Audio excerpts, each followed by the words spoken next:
Hello guys and welcome to this week's vlog. As you can probably tell, it is raining again. We've had just rain for 4 days on the trot. I've just had enough of it. But me being extra special, decided to enter a show last night, which is at a venue I've never been to before, which is about an hour away.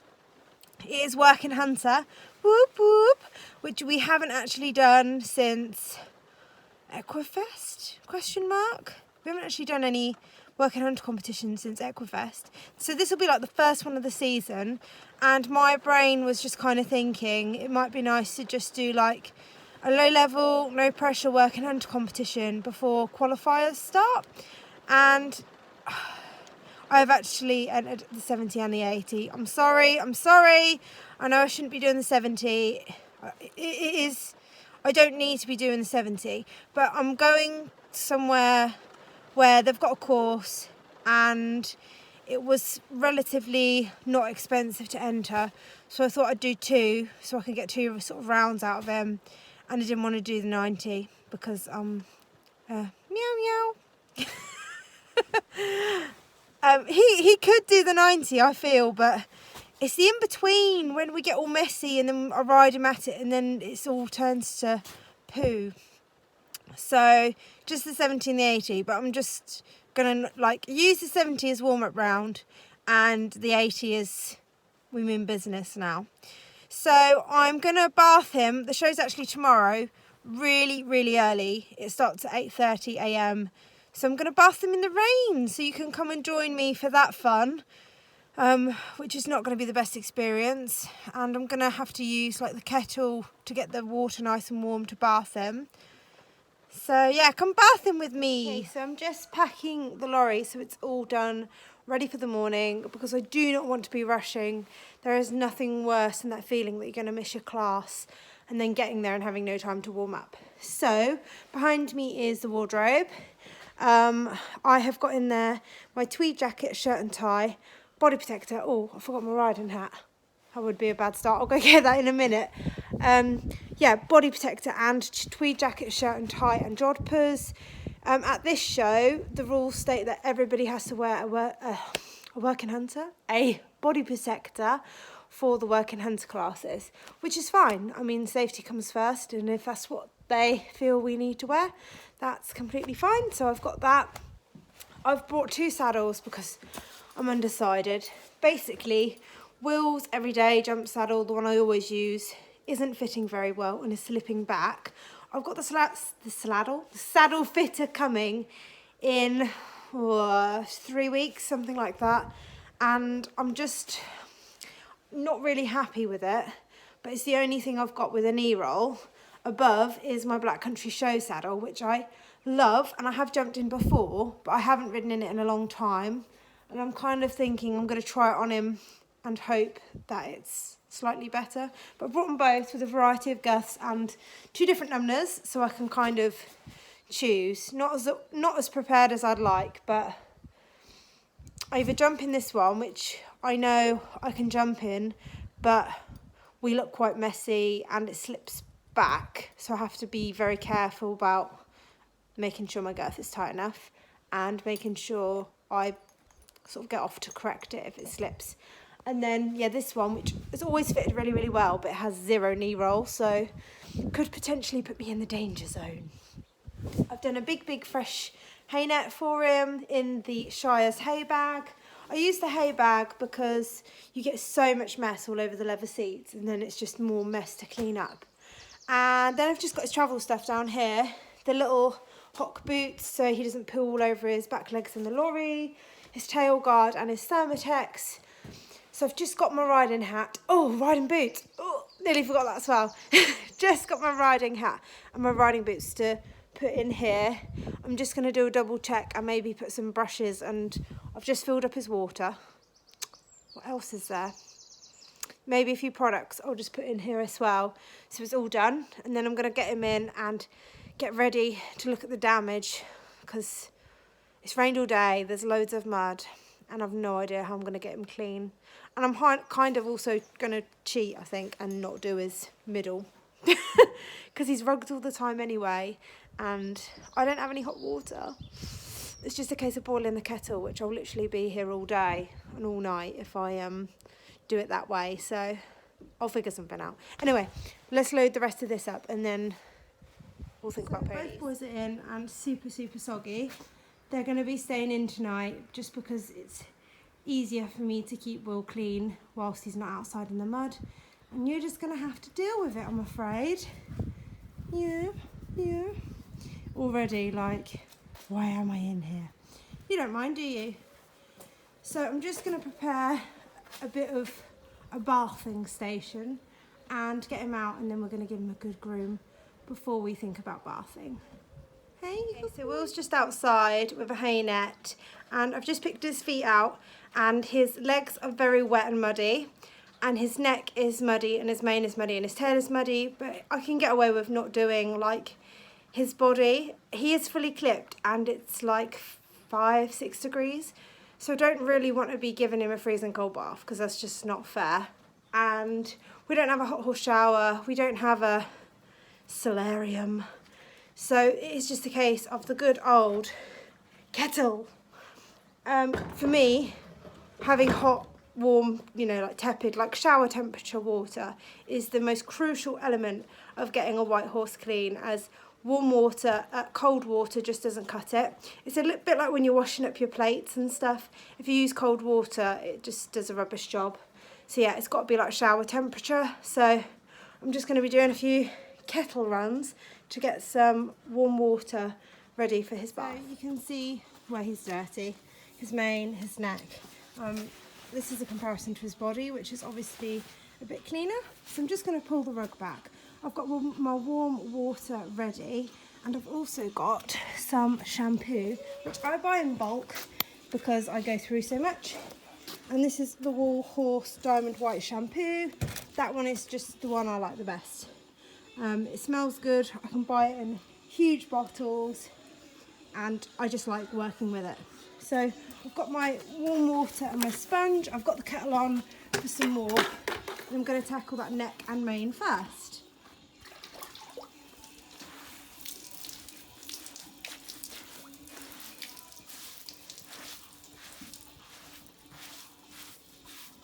Okay, as you can see, his mane's super bubbly now. I'm just giving it a good scrub, and I'm going to just leave it, give it a minute to get all the dirt to come to the surface and let it sink through, and then I'm going to do the other side whilst that's kind of sitting and soaking. The mane has been sat probably 5 minutes. As you can see, all the dirt's come to the surface, hence why the clear white to brown. So now it's time to rinse that out. Whilst I was doing the front, I thought I might as well do the front legs. So I've just done the front, basically. I'm going to rinse it all and put some conditioning spray and stuff in his mane, and then I'm going to worry about the back legs and the tail. And I've been sweeping quite a bit because you tend to get a lot of water and mud build up on the yard, so we're trying to sort of sweep in between, because otherwise you're sort of bathing in mud, which isn't very helpful. His neck done, and I've just put some Supreme Products Detangle and Shine in there and combed it through. I'm just going to use I call it a wiggle, like a car cleaning cloth, just to dry him out a bit, and put some bandages on those front legs before he kicks up any mud on them. Car wiggly, I kind of just use like a dryer to get all the moisture off him, and he quite likes it, don't you? And then I can put a rug on the front end of him and start his back end. He's getting a little bit not wanting to stand still now because he hasn't had a bath in such a long time. You got a bit attitudey, didn't you? Yeah, we're having a bath. Well, it's a winter bath, it's not a proper bath. So think yourself lucky, because we've got to do that face in a bit. Not that face.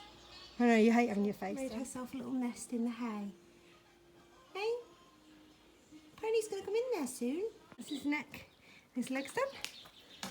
And now to tackle the tail, but I've actually cheated because I've not done his roots, as you can see. I've just done the ends, which is dirty.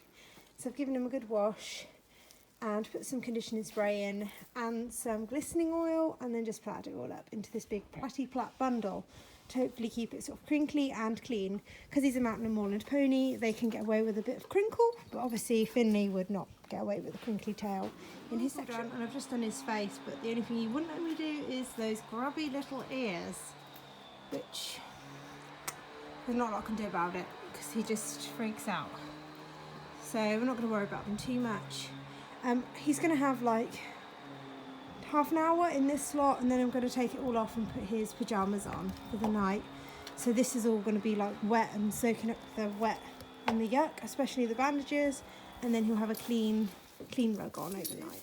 Booted, I'm ready for bed. So I've now done my horses and it's time to feed these little ones. I'm going to have a shower and get my tea and have a good night's sleep because we have got like a 5:15 start. So I'll see you guys in the morning. Morning everyone, it is 5:30. I'm feeling a bit croaky, I don't know whether you can hear it. I always am a bit grovelly in the mornings, like but yeah, I'm gonna go to the yard now and see the state of it. I really wish I didn't have a grey pony sometimes, but here you go. I do like Connemara's in grey. I think they do like then look like, yes, that's a Connemara. As when they're like black or bay, you don't necessarily look at them and think they're a Connemara.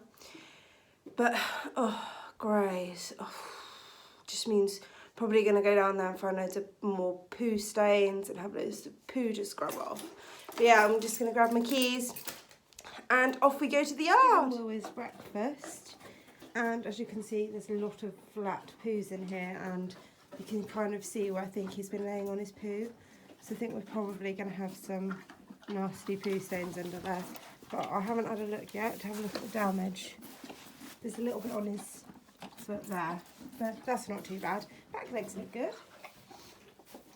Tail looks alright. The back, oh no, oh no. Oh no. Will. Oh no. I'm going to go get the kettle on whilst he's eating that, because it's not looking promising. Not with this awful pooey hog. Oh, and it goes up forever. Okay, kettle on. So Will has had his bath. Well, I've scrubbed off the dirty bits. I've combed through his mane and tail. Oh, I can switch this off now, which was very handy because the lights under here aren't amazing. And he's all wrapped up now. I've just got to put his travel boots and his tail guard on. Stable's mucked out, so I just want to give him a chance to have a wee, just have a bit of a relax. I do try and encourage a wee before we go on the box, because there's nothing worse than having a horse box full of wee. So all I've got to do now, I think, is get the ramp down and go. So I've just got here. The first class is now starting. There's not many in it, so I'm just going to, I've got myself dressed and ready.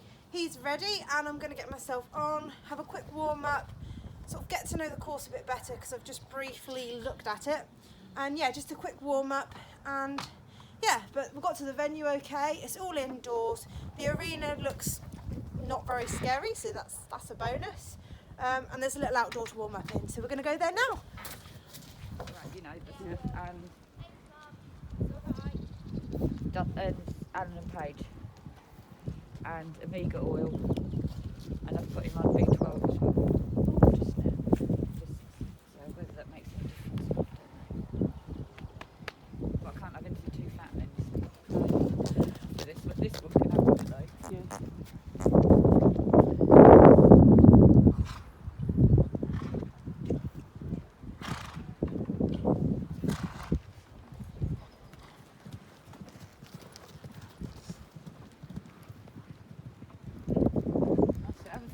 If you want, love. Leg, leg, leg, leg.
You're not jogging around? I'm not ready. I will try. I didn't do a lot of that originally.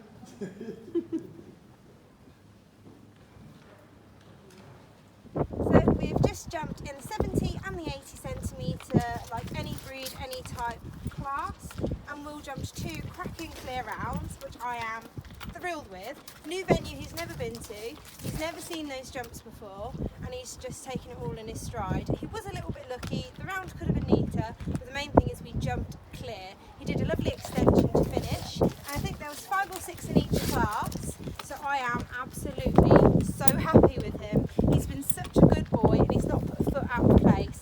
So yeah, I'm feeling really, really good. Like, we're getting closer to our goals each time we go out. So we're gonna get him boxed up now, and we've got an hour's drive home, and I'll see you guys when we get home, and this boy can go and roll in the mud. We're now back home, Will's out. I've got lots of poop to scoop out of my lorry and all my tack to bring in, and the jackets and everything. But actually really, really happy with today's results. So Will jumped a new venue. I drove there, I'd never been there before. Jumped a lovely clear in the 70. I mean, there's room for improvement. It could have flowed a bit more. The arena was a little bit tight, so I could have used my space a bit more and tried to get him in the corners. But yeah, jumped a lovely clear in the 70, jumped a very confident clear in the 80, didn't look at anything, didn't even think about looking at the fillers. So really, really pleased with that. We didn't have to do like a flat show, we just had to do a walk and trot, like back and forth to begin with, and then we had to do a gallop when we finished, and could not have asked for more for him to come jump clear. And he comes second in each class, and there was about 5 or 6 horses in each class. In the 80, I think there was 4 horses jumped clear, so he was like the second, yeah. But he was the highest placed mountain and moorland in both his classes. So yeah, absolutely thrilled, really. I mean, last week we jumped our first 80 and we had 2 stops. And this week we jumped our second 80 clear. So our lesson that we had mid-week has definitely paid off. Thank you, Justine, because yeah, it obviously made a miracle happen. And I literally can't wait to keep doing this now, because workers is the thing I enjoy most. He really enjoyed it. He's been foot perfect, and I can't wait to do some qualifiers. I really want to step it up to 90, but I would like to get some more 80s under my belt first. So we'll just see. And apparently some of the venues have a water splash and steps and things, like a mini cross country. So that's going to be a different kettle of fish as well. So anyway, I'm going to get on with my cleaning up. Thank you for watching this week's vlog. Please feel free to like, comment, subscribe, and put on the notification bell if you really like it. See ya, bye.